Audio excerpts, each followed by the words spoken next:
Music theory can seem really scary and daunting, especially when you're first starting, but in 15 minutes today, I'm going to be showing you everything you need to know so that you can make your own tracks and really understand the music theory to writing your own synth lines and stuff like that. I'm using some presets from my 50 operator presets pack. The link for that's at the top of the description. So definitely check that out if you want to follow along. And let's get going. Alright, so to really simplify it, because a lot of the complex stuff is just different versions of like working with this in different ways, is there's basically two simple scales. There's the minor scale and the major scale. Right, and everything is going to be kind of built within those and just sort of how you use them, right? So, you know, it can seem really daunting, but most stuff is going to be, honestly, if we're just talking electronic music, mostly it's going to be a minor scale. And really, you could even leave out like that note. Right, a lot of tracks build on that. So, you can hear the difference in vibe, right? Obviously, the minor scale is a little bit sadder.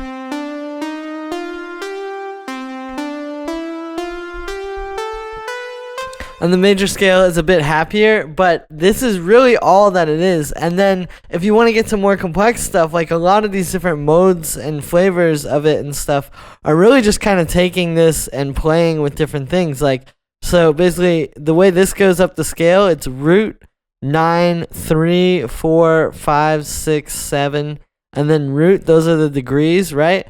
But you could also go 6 down there, and then 3, and then right, and then you kind of get a major feel out of it, but it can still be in C minor, especially if you throw in that C.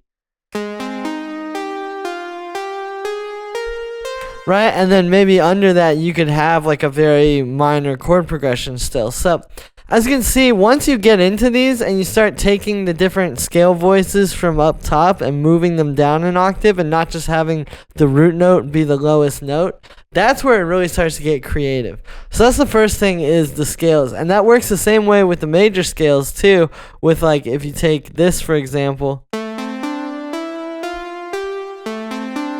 Right, all of a sudden it feels very minor, but you could still have a major chord progression with that. And this is where a lot of the depth and complexity in tracks gets built. So that's the first part of this, is going to be the scales. The next part is going to be chords. So, like, really, there's basic chords, like what we would call a triad, where you just have root, third, and fifth. And I'm doing this all in C, but it could work in any key. Right, as you can hear, that's just like a basic minor chord. If you want to make it major, just move the third up to the major third. Right, so that's just like a basic triad. You can also do major or minor sevenths, where you add the seventh, whichever key you're in. You could do ninths, where you add in the ninth either down here or up top. Right, you get different feels from how that's interacting with which notes it's close to.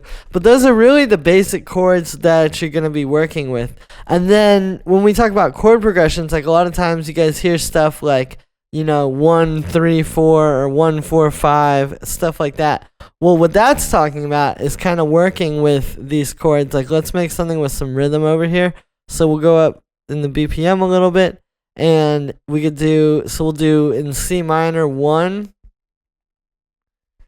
There's our 1 chord, right? Because it's just a basic minor triad. And then you can hear that. Then we'll go 4.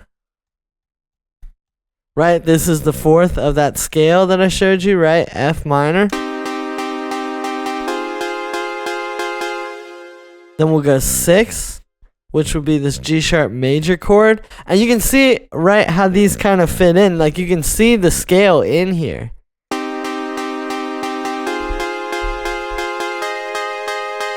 Maybe I kind of like it more usually like this, honestly. Take it and do 1, 6, 4.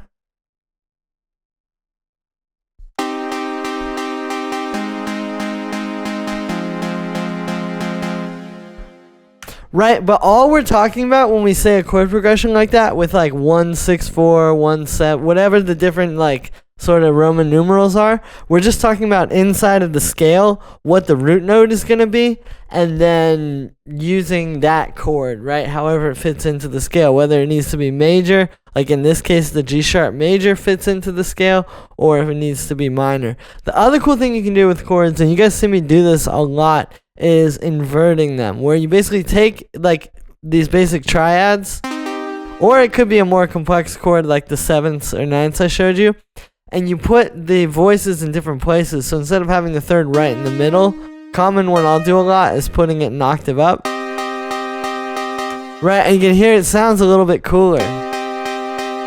Plus that helps spread it out some. Another one is taking the 5th and putting it down below the root. And then if we start to kind of play with these chords, right, you can see you get these different feels of the chords. You don't even necessarily, like, let's do that with this one too, and then let's take the 3rd down. Right, so you're kind of getting like different melodies going on as well down there because of how these are inverted. So yeah, the inversions are really simple. It's just pushing different notes from the chord up or down an octave however you want. You could even put the 5ths up an octave too. Like sometimes that sounds cool. Right, it's just what you want to do, but these are kind of common ones. Like definitely that 3rd up an octave. That's like a lot of modern electronic music is doing that. Now, we also want to talk about bass lines when we're doing all this. Usually, your bass line is going to do one or two things in electronic music. So if you have a chord progression like this, like let's say your chord progression is 1, 3, 6, 7, then you're going to have your bass line just basically be the root notes, right? Like this, like 1, 3. Then I'll duplicate those and put this one on the 6th, and then the 7th.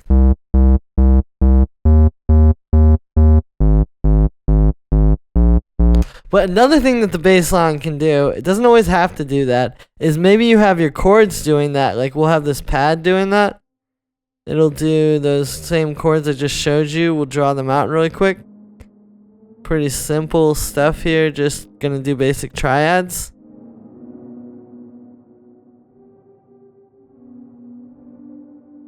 And then we'll do our 5ths as well. And then you could have the bass line underneath this kind of doing like its own little melody just around the chord, the original root chord. Like that's a very common thing in electronic music too. So we have our pad doing this.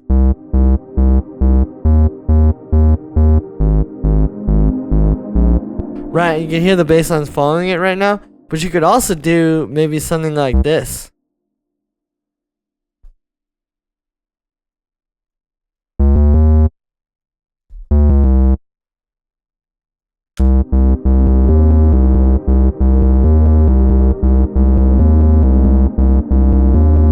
Right, and that sounds really cool as well. So it's kind of like different ways you want to play with it. But a lot of tracks, especially like if you want to talk house music, like that deeper minimal stuff as well, is doing this. Where you have a chord progression and then you just have the bass line doing something under it. So then the last thing I want to talk to you about is going to be melodies. And that's going to be, honestly, a lot simpler than a lot of people think. Now, the thing, I always like to view a melody as sort of like a logo for a track, right? It's like you have your chords and your bass line, but then the melody is that thing that really sticks in your head. And the way I like to do them is honestly just picking like a few notes from the scale, like really not that many. You know, you're probably going to use more in the chord progression than you are here. And you create something kind of repetitive with it. So we're in C minor still. So let's do like 3, 5, root.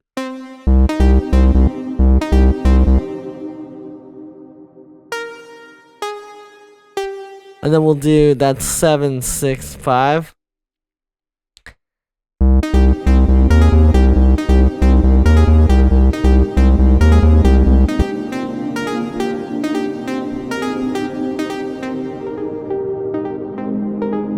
Right, and then it pushes up against what's going on in these chords here, and you get something very catchy, and it doesn't need to be so complex. That's the thing. What's complex is the way that it's working together with the chords. Let's invert these. We'll put the thirds up an octave and just hear how that sounds.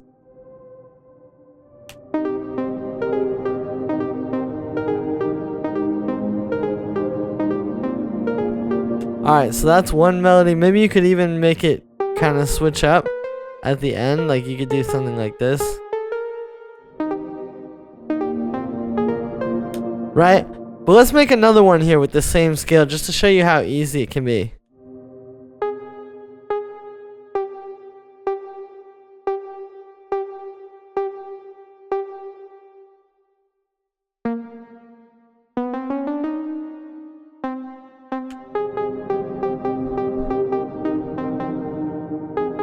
Or even just go down. We're just doing 6, 5, and root.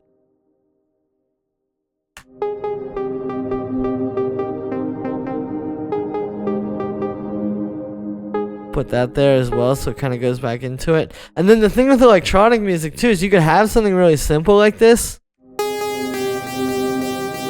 and then maybe have like some volume shaping on it. Like we're gonna put this on just like a 16th note sort of saw wave thing.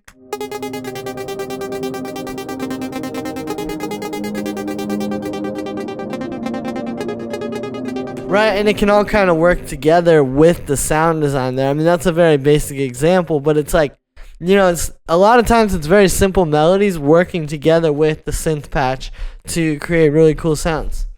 So that's pretty much everything you need to know for music theory. Again, it's not that complicated. I tried to just get through it quickly for you guys so that you can follow along. Maybe watch this a few times so that you can really sink it in. But yeah, it's really not so crazy. That's basically everything that I follow when I'm making these videos and when I'm making my own music as well. You know, it's just basically playing around with the stuff that I showed you in this video.